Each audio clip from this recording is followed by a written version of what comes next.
Hello student, a very good afternoon to all of you. कैसे हैं आप सभी?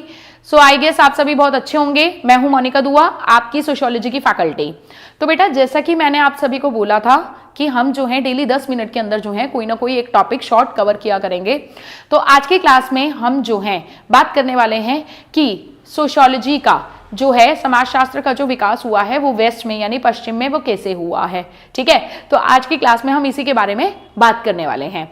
देखो बेटा, अगर मैं बात करूं ना इसकी, तो आप सभी को अगर याद होगा तो मैंने आपको एक वीडियो में ये भी बताया था कि समाजशास्त्र जो है उसका जो जन्म हुआ था वो तो यूरोप में हुआ था, लेकिन उसका जो पालन पोषण हुआ था, उसका जो मतलब नर्चर अप हुआ था, उसका जो विकास हुआ था वो कहाँ पर हुआ था? अमेरिका में हुआ था।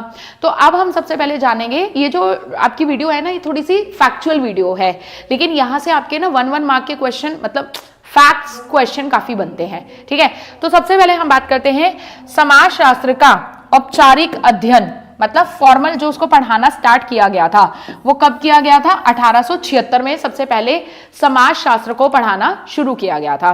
देखो, इससे पहले एक बार मैं आपको ये बता देती हूँ कि समाजशास्त्र को जो क्वाइंट किया था या जो समाजशास्त्र शब्द का गठन किया था वो किसने किया था?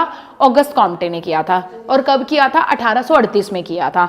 और ऑगस्ट कॉम्टे कहाँ से बिलोंग करते थे? फ्रांस से बिलोंग करते थे, जो कि इंग्लैंड में आता है, जो कि यूरोप में आता है। ठीक है, तो 1838 में समाजशास्त्र क्वाइंट हो गया था, लेकिन इसका जो पहला औपचारिक अध्ययन शुरू हुआ था वो कहाँ पर हुआ था? अमेरिका की येल यूनिवर्सिटी में शुरू हुआ था। कहाँ पर शुरू हुआ था? अमेरिका की येल यूनिवर्सिटी में शुरू हुआ था। और इसी येल यूनिवर्सिटी में जो समाजशास्त्र को पढ़ाया था वो किसने पढ़ाया था? ग्राहम समनर ने पढ़ाया था। तो इसीलिए समाजशास्त्र के पहले जो अध्यापक माने जाते हैं वो कौन माने जाते हैं? ग्राहम समनर माने जाते हैं। और ग्राहम समनर ने एक बहुत ही फेमस बुक लिखी है, फोकवेज। ये ध्यान रख लेना, ये इतना इंपॉर्टेंट क्वेश्चन है, यूपी पीजीटी में भी ये पूछा हुआ क्वेश्चन है। ठीक है, कि फोकवेज जो बुक है ये किसने लिखी है? ग्राहम समनर ने लिखी है। यहां तक क्लियर है? ठीक है, उसके बाद हम लोग बात करते हैं समाजशास्त्र के प्रथम विभाग यानी ऑफिशियल डिपार्टमेंट की स्थापना। तो देखो, ऑफिशियल जो इसका फर्स्ट डिपार्टमेंट खोला गया था ये भी अमेरिका की शिकागो यूनिवर्सिटी में खोला गया था। और कब खोला गया था? 1892 में खोला गया था। कब खोला गया था? 1892 में खोला गया था। ठीक है, इसके अलावा अगर हम बात करें समाजशास्त्र की पहली ऑफिशियल पत्रिका, मैगजीन, तो उसका नाम था अमेरिकन जर्नल ऑफ सोशियोलॉजी। ये जो थी समाजशास्त्र की पहली पत्रिका थी, जो कि 1892 में 1892 में क्या हुई थी? प्रकाशित हुई थी। ठीक है, अमेरिका के अगर हम लोग अमेरिका में समाजशास्त्र के परिषद, समाजशास्त्र काउंसिल की अगर हम बात करें कि समाजशास्त्र काउंसिल कब स्टैब्लिश हुआ था, तो वो हुआ था 1905 में। समझ आ रही है बात? ठीक है, उसके बाद अगर हम बात करते हैं फ्रांस, कि फ्रांस में समाजशास्त्र का अध्ययन कब शुरू हुआ था? ठीक है, ये तो था यूरोप की, ये तो था अमेरिका की बात। जैसे आप देख पा रहे हो कि अमेरिका में कितना ये फैला है, कितना इसका पालन पोषण हुआ है। उसके बाद ये इंग्लैंड में आता है। ठीक है, मतलब इसका जन्म तो इंग्लैंड में हुआ, यूरोप में हुआ। यूरोप में होने के बाद ये फिर जो है कहां चला गया? इसका जो विकास हुआ वो पूरा का पूरा अमेरिका में हुआ। और फिर इतने सालों के बाद ये दोबारा से कहां पर आ जाता है? यूरोप में आता है। और यूरोप में भी अगर हम बात करें फ्रांस की, आप सभी को पता है फ्रांस से बिलोंग करते हैं अगस्त कॉम्टे, फ्रांस से ही बिलोंग करते हैं इमाइल दुर्खिम, है ना। तो फ्रांस में समाजशास्त्र का जो अध्ययन स्टार्ट होता है वो 1889 में होता है। और इंग्लैंड की अगर मैं बात करूं तो इंग्लैंड में समाजशास्त्र का जो परिचय दिया था वो किसने दिया था? स्टुअर्ट मिल ने दिया था। जी हाँ, ये वही स्टुअर्ट मिल हैं जिन्होंने समाजशास्त्र को दो भाषाओं की अवैध संतान बोला है। क्या बोला है? दो भाषाओं की क्या बोला है? अवैध संतान बोला है। अगर मैं ये देखूं तो आपको यहाँ पे दिख पा रहा होगा कि स्टुअर्ट मिल ने जो है समाजशास्त्र को दो भाषाओं की क्या बोला है? अवैध संतान बोला है। ठीक है, क्यों अवैध संतान बोला है? क्योंकि जो सोशियोलॉजी शब्द है उसमें जो सोशियो शब्द है वो लैटिन भाषा के शब्द सोशियस से निकला है, जिसका अर्थ होता है कंपेनियन यानी साथी, जो कि लैटिन भाषा से बिलोंग करता है। और जो ये लॉजी शब्द है ये ग्रीक भाषा के शब्द लोगोस से निकला है, जिसका अर्थ होता है अध्ययन। यानी सोशियोलॉजी शब्द में आपको लैटिन और ग्रीक दोनों लैंग्वेजेस का मिक्सचर देखने को मिलता है। तो स्टुअर्ट मिल ने बोला था कि समाजशास्त्र का नाम समाजशास्त्र नहीं होना चाहिए, बल्कि क्या होना चाहिए, नीति शास्त्र होना चाहिए। बट ये जो आइडिया था, जो ये स्टुअर्ट मिल ने आइडिया दिया था कि समाजशास्त्र का नाम समाजशास्त्र ना होकर नीति शास्त्र होना चाहिए, ये आइडिया ज्यादा पॉपुलर नहीं हुआ और समाजशास्त्र का नाम समाजशास्त्र ही रहा। ठीक है, इसके अलावा अगर हम बात करते हैं कि इंग्लैंड में समाजशास्त्र का स्टडी कब स्टार्ट होती है, तो वो स्टार्ट होती है 1907 में। ठीक है, इजिप्ट की अगर हम बात करें तो इजिप्ट, ठीक है, जिसे यूरोपियन सिविलाइजेशन का क्या बोला जाता है, क्रेडल बोला जाता है। ठीक है, तो उसका इजिप्ट में स्टार्ट हुआ था ये 1924 में, स्वीडन में ये स्टार्ट हुआ था 1947 में, जिस साल इंडिया आजाद हुआ था। ठीक है, इसके अलावा अगर हम बात करते हैं समाजशास्त्र के जनक, यानी समाजशास्त्र, मैंने अभी आपको बताया कि समाजशास्त्र जो शब्द है ये किसने दिया था, ऑगस्ट कॉम्टे ने दिया था। कब दिया था, 1838 में दिया था।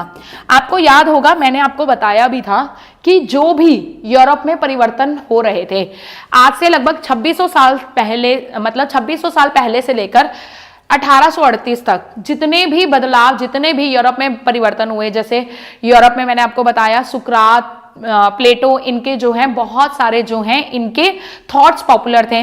फिर जो है यूरोप में एक समय ऐसा भी आया जब सारी चीजें डिक्लाइन होने लगी, आडंबरों का युग आ गया।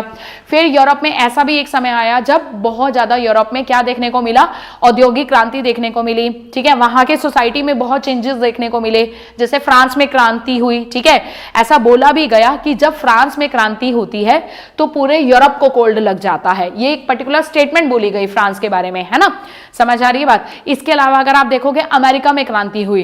तो ये जितने भी बदलाव यूरोप में हो रहे थे, इन सभी बदलावों को कौन देख रहा था, सेंट साइमन देख रहा था।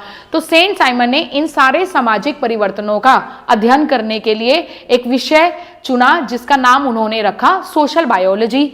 लेकिन सेंट साइमन की उम्र काफी ज्यादा हो चुकी थी, मैंने आपको बताया, तो उन्होंने अपने शिष्य ऑगस्ट कॉम्टे को ये सारी जिम्मेदारी दी। लेकिन ऑगस्ट कॉम्टे ने इस जो विषय का नाम रखना चाहा, वो क्या नाम रखना चाहा था, सोशल फिजिक्स। लेकिन बाद में ऑगस्ट कॉम्टे को पता चला सोशल फिजिक्स शब्द तो ऑलरेडी यूज किया जा रहा है क्वेटलेट के द्वारा, जो कि बेल्जियम से बिलोंग करते थे। तो बाद में फिर 1838 में ऑगस्ट कॉम्टे ने क्या किया, सोशियोलॉजी शब्द को कॉइन किया और इसीलिए इन्हें फादर ऑफ सोशियोलॉजी कहा जाता है। लेकिन अगर मैं आज के आधुनिक समाज की बात करूं तो आधुनिक समाज में जो समाजशास्त्र का जनक माना जाता है वो किसको माना जाता है, इमाइल दुर्खिम को माना जाता है। इसके अलावा जो सबसे इंपॉर्टेंट चीज पूछी जाती है वो पूछी जाती है आपसे, समाजशास्त्र की पहली बुक किसने लिखी थी। Very very very important. तो पहली जो बुक लिखी थी वो हर्बर्ट स्पेंसर ने लिखी थी, 1873 में लिखी थी, जिसका नाम था प्रिंसिपल्स ऑफ सोशियोलॉजी। इस बुक के अंदर इन्होंने समाजशास्त्र की जो तुलना है मानव के शरीर से की है। इन्होंने बोला है कि जैसे मानव के शरीर में अलग अलग अंग होते हैं, सब अलग अलग काम करते हैं लेकिन फिर भी आपस में कनेक्टेड होते हैं, एक दूसरे से जुड़े होते हैं। इसी तरीके से समाजशास्त्र एक अलग विषय है, अलग विषय होते हुए भी ये सामाजिक विज्ञानों के बाकी के विषयों के साथ क्या है, जुड़ा हुआ है। तो आपसे ये भी पूछा जाता है कई बार कि समाजशास्त्र की मानव शरीर के साथ तुलना जो है वो किसने की है, हर्बर्ट स्पेंसर ने की है। ठीक है, इसके अलावा समाजशास्त्र में सामाजिक तथ्य, ठीक है, सामूहिक प्रतिनिधित्व और सामूहिक चेतना, ये कॉन्सेप्ट जो कि बहुत ही ज्यादा फेमस है। एज अ सोशियोलॉजी स्टूडेंट आपको ये सारे कॉन्सेप्ट पता होने चाहिए। तो ये किसने दिए हैं, इमाइल दुर्खिम ने दिए हैं। इमाइल दुर्खिम ने सामूहिक प्रतिनिधित्व के बारे में बताया है कि जब समूह बनता है लोगों का तो कई बार लोग अपने समूह को दिखाने के लिए, रिप्रेजेंट करने के लिए कोई पर्टिकुलर चिन्ह बना लेते हैं। तो इसको इन्होंने सामूहिक प्रतिनिधित्व का नाम दिया है। और साथ ही साथ इन्होंने ये भी बोला है कि जब लोग आपस में मिलकर एक दूसरे के साथ काम करते हैं तो लोगों में आपस में क्या क्रिएट होती है, सामूहिक चेतना क्रिएट होती है। ठीक है, तो ये भी कई बार आपसे पूछा जाता है कि सामूहिक प्रतिनिधित्व का सिद्धांत किसने दिया है या सामूहिक चेतना का सिद्धांत जो है वो किसने दिया है। ठीक है, क्लियर है। तो आज की क्लास में इतना ही था, यानी ये 10 मिनट की वीडियो में मैंने आपको पूरा समझाने की कोशिश की है कि किस तरीके से समाजशास्त्र का अमेरिका में डेवलपमेंट हुआ और किस तरीके से इसका यूरोप में डेवलपमेंट हुआ। इसका जन्म तो हुआ यूरोप में, लेकिन इसकी जो सारी, अगर आप देखोगे पहली जो स्टडी है या फर्स्ट डिपार्टमेंट है वो सारा अमेरिका में खुला है। तो अगर आपको वीडियो अच्छी लगी हो तो प्लीज कॉमेंट जरूर करना, लाइक